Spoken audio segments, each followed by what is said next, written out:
27th August, Saint Monica, Memoria. Born at Tagaste in Africa of a Christian family about the year 331.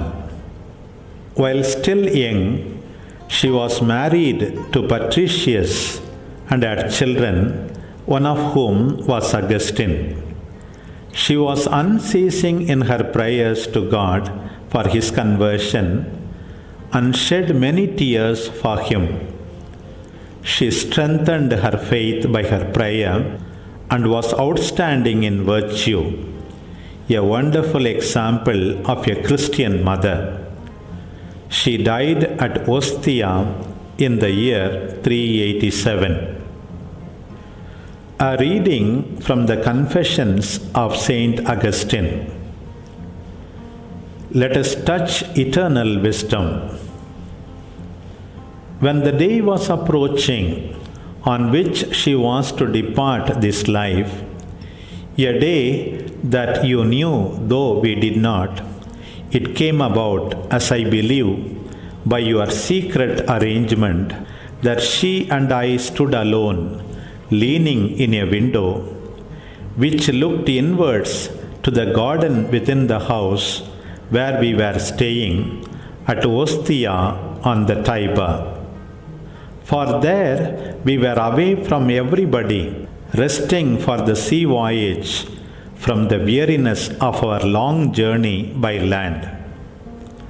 There we walked together, she and I alone, in deep joy, and forgetting the things that were behind, and looking forward to those that were before, we were discussing in the presence of truth, which you are, what the eternal life of the saints could be like, which eye has not seen, nor ear heard, nor has it entered the heart of man. But with the mouth of our heart, we panted for the high waters of your fountain, the fountain of the life which is with you. Such thoughts I uttered, though not in that order or in those actual words. But you know, O Lord, that on that day, when we talked of these things, the world with all its delights seemed cheap to us in comparison with what we talked of. And my mother said, "Son, for my own part, I no longer find joy in anything in this world. What I am still to do here and why I am here, I know not, now that I no longer hope for anything from this world.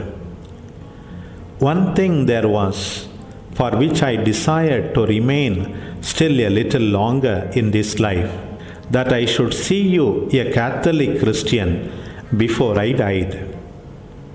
This God has granted me in superabundance, in that I now see you his servant to the contempt of all worldly happiness. What then am I doing here? What answer I made, I do not clearly remember. Within 5 days, or not much longer, she fell into a fever, and in her sickness, she one day fainted away, and for the moment lost consciousness. We ran to her, but she quickly returned to consciousness, and seeing my brother and me standing by her, she said, as one wondering, "Where was I?" Then looking closely upon us, as we stood wordless in our grief, she said, "Here you will bury your mother." I stayed silent and checked my weeping.